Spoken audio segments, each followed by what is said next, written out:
Hello everyone and welcome. My name is Essam. I hope you're doing well. In this presentation, I'll be talking about the DAX function network days in Power BI. And I'll be answering the question, what is the network days function? How to use the network days function syntax. And finally, I will finish with how to use network date with a complete Power BI report.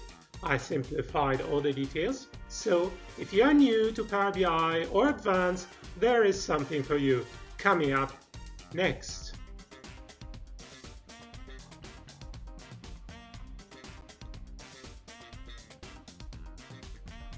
What is the network days function? Network days is a DAX function that returns the number of whole workdays between two dates, minus weekends and public holiday. For example, day count is from 1st of Jan to 10th of Jan, and weekend is, for example, Saturday and Sunday, and holiday is, for example, Christmas holiday.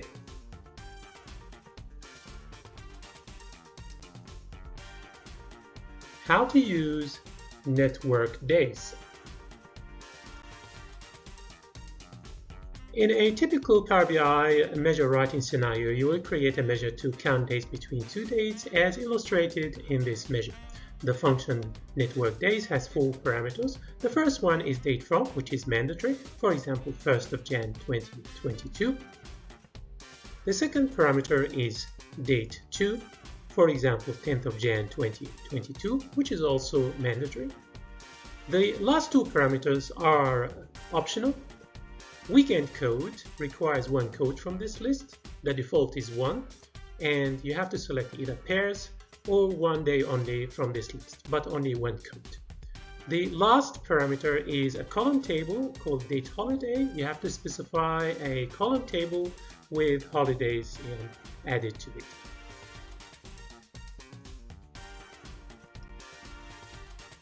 I'm going to quickly show you the syntax when used within Power BI desktop. First, you need to create a new measure called network days function. The first parameter is start date, so I'm going to use an explicit date. In this case, I will use 2021, 1st of Jan. The second parameter is end date. It is also mandatory, so I'm going to use an explicit date, which is 10th of Jan 2021. The third parameter is optional. I'm going to use Saturday, Sunday, which is code 1. Holidays, I'm going to create a column table with two rows in it. The first date or row will be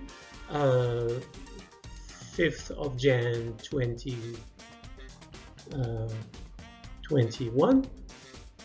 And the second row in this column table would be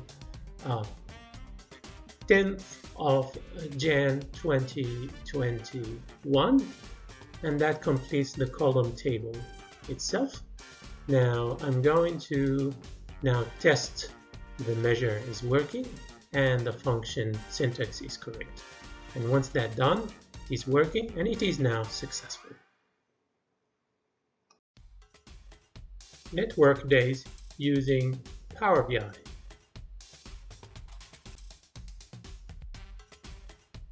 So before we start calling the network days function, we need to create a holiday entity. So to do that quickly, I called the calendar function and I created a calendar for the year 2022. And after that, I created a calculated column, and within the calculated column, I picked two dates and I made them public holidays. To do that, I created a calculated field called public holiday, and it checks on the 5th and 10th of Jan and called them as public holiday. This is a mock-up way to do it so that I could select these 2 days before calling the function network days. And as you see, Monday and Wednesday are now public holidays. Next, I need to create the weekend entity. I need codes and descriptions for weekend, and I'm doing that because I have a single selection slicer for weekend, and I need codes and descriptions displayed on it. To do that, I enter the codes into data entity, and you can see I have 17 codes. some of them for weekend pairs like Saturday, Sunday, Sunday, Monday, Monday, Tuesday, and some of them for single day weekend like Sunday only, Monday only, Tuesday only, and so forth. And once you've done that, you'll be able to use this entity in your slice.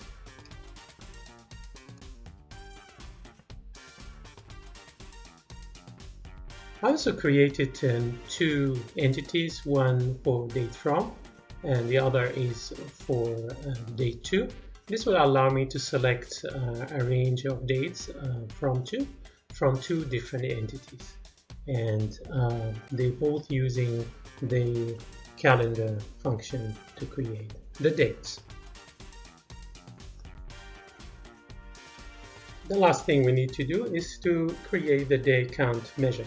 To do that, you will need to create a new measure. So create a new measure. Next, you need to define your measure formula.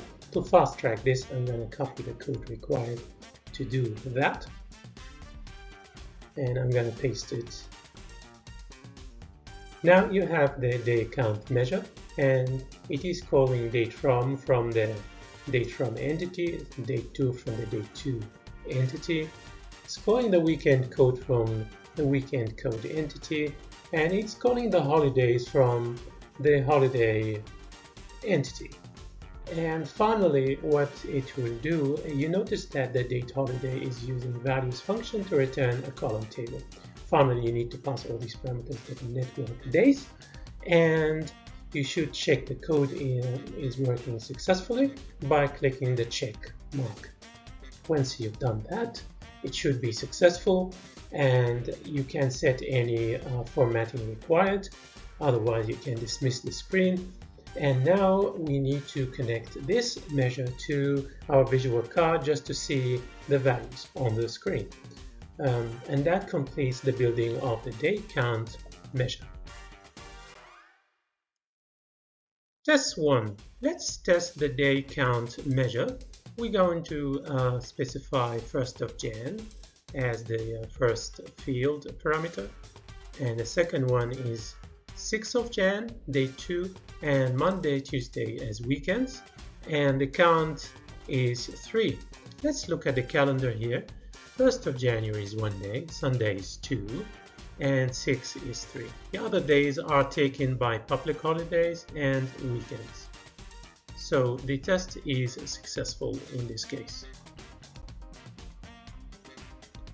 Test 2. In this case, we're going to use 2nd of January as the first parameter, date from. And for date 2, we're going to use 7th of Jan as date 2. And for weekends, we're going to use Monday and Tuesday. Let's change it to something else. Let's use a single day. In this case, we're going to use Tuesday. So now we have Tuesday as a weekend, and public holidays are 5th and the 10th, and the day count is 4. Now let's count the days. We have Sunday, 1 day, Monday, 2nd day, Thursday, 3rd day, and the 7th is the 4th day. And this validates the test results, and the result is successful. The summary. In this presentation, I addressed the question, what is the network days function? I also demonstrated how to use it. And I finished with a complete Power BI report using Power BI and DAX. My name is Esa. If you like this presentation, please click the like button and subscribe, and thank you for watching.